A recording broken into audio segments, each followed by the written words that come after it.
Welcome to Military Justice and the law presented to you by Bulelani Tseu.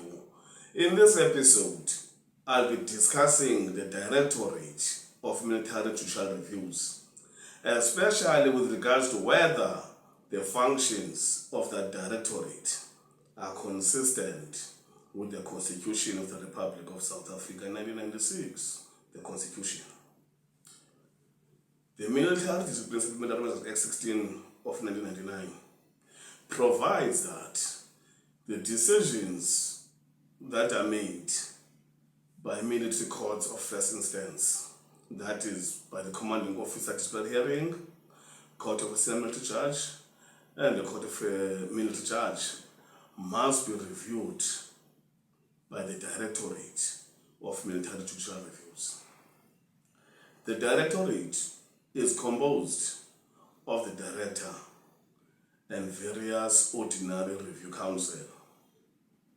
A person serving or who is eligible to serve as a Director of Military Judicial Reviews must have at least been a lawyer for a period not less than 5 years. In other words, that person must have practiced either in the criminal justice system or military justice system for a period not less than 5 years. And that person must be an officer who holds a rank not lower than that of colonel. However, ordinary review counsel need not have experience in the administration of criminal or military justice. The MDSMA simply states that such a person needs to be an officer, and that person must be a holder of a legal qualification. There is an issue here. I'll return to this.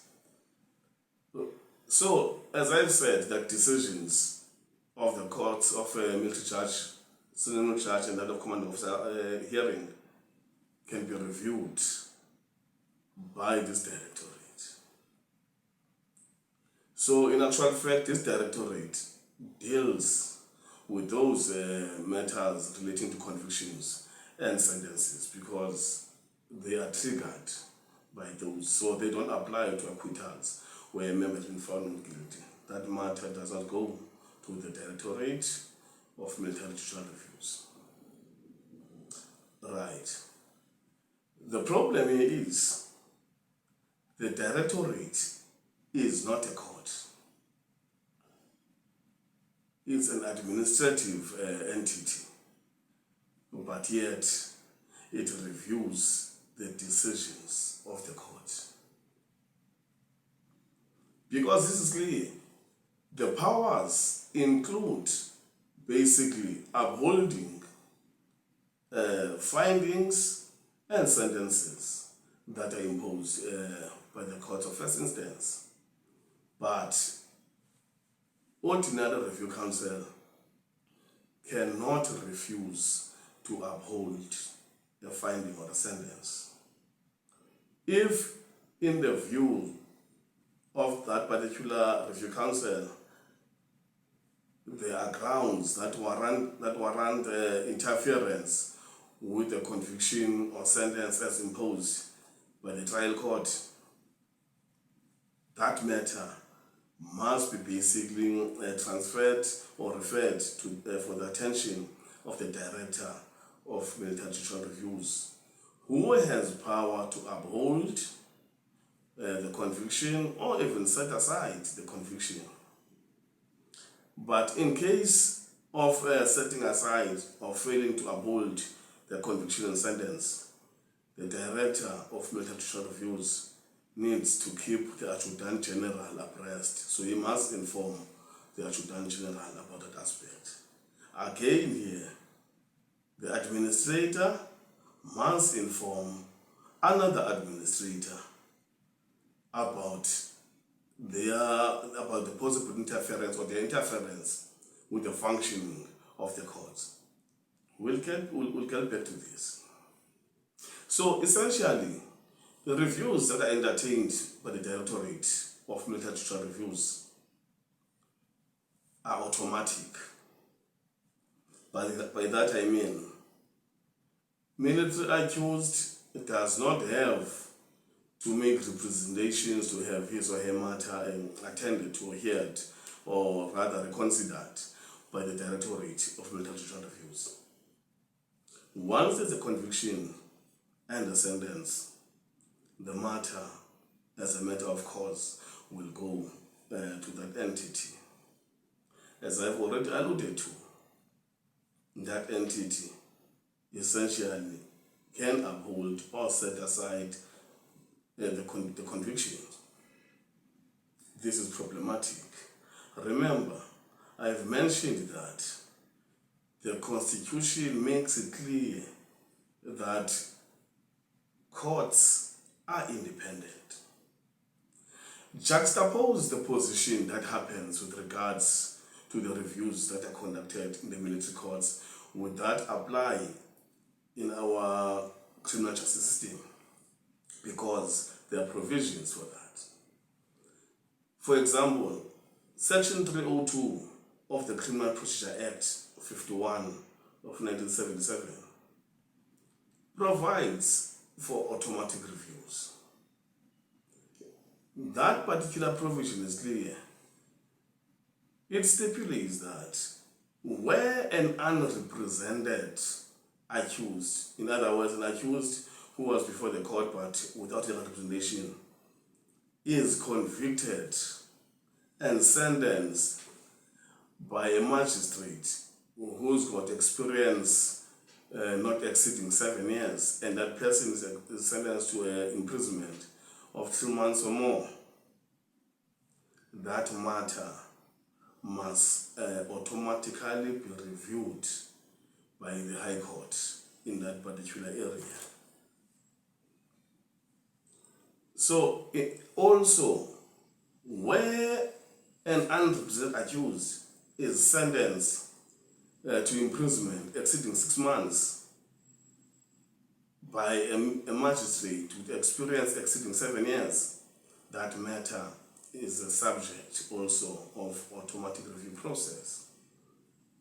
So clearly, with regards to the civilian criminal courts, reviews are conducted by a court,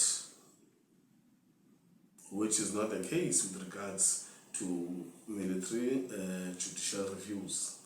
So the question therefore to be answered here is whether such reviews that are conducted by the Directorate are consistent with the provisions of the Constitution. Section 35(3)(0) of the Constitution stipulates that every accused person has a right to fair trial, and that right includes a right to have his or her matter reconsidered by a higher court. So clearly, reviews as envisaged in the Constitution applies to the aspects wherein they are entertained by a higher court. So it will appear therefore that the reviews that are conducted at the behest of the Directorate of Military Judicial Reviews limits the right of military accused to have their matter reconsidered by higher court. The question to be answered therefore is whether such limitation is reasonable and justifiable in an open and democratic society that is founded on the principles of dignity, equality, and freedom.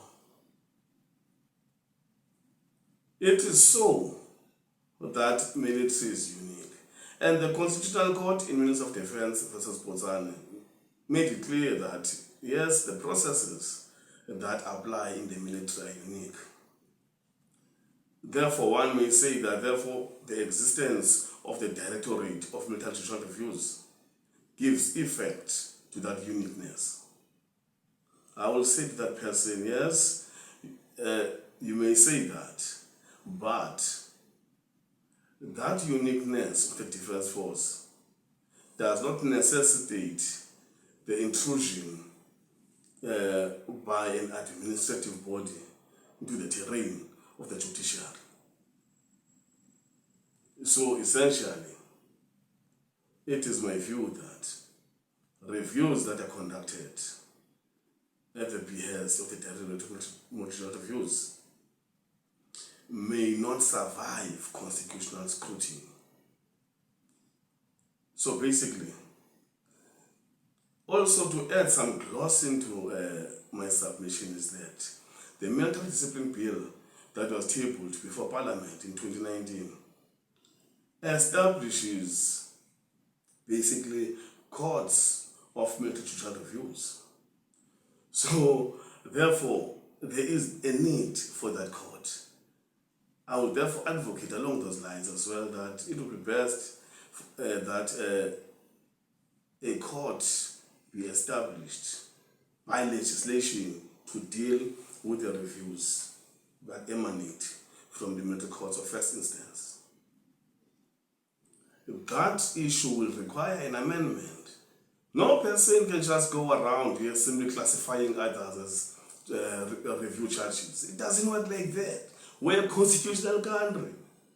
Because I've heard people saying that no, a review council, are review judges, and minister can assign them as such. It would be wrong to basically classify a review council as review judges. That will be to cast doubt on the wisdom of the legislature.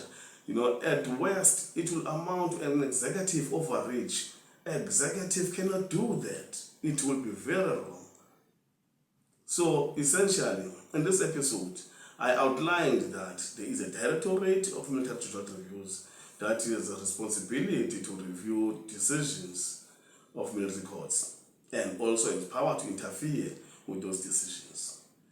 And in my view, that is an unreasonable limitation or an unjustifiable limitation to the right of military accused to fair trial, in which basically directly implicates their right to have their matters reconsidered by a higher court.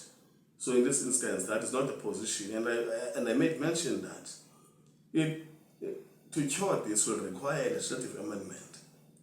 So nobody can just decide to say, now the review council are review judges.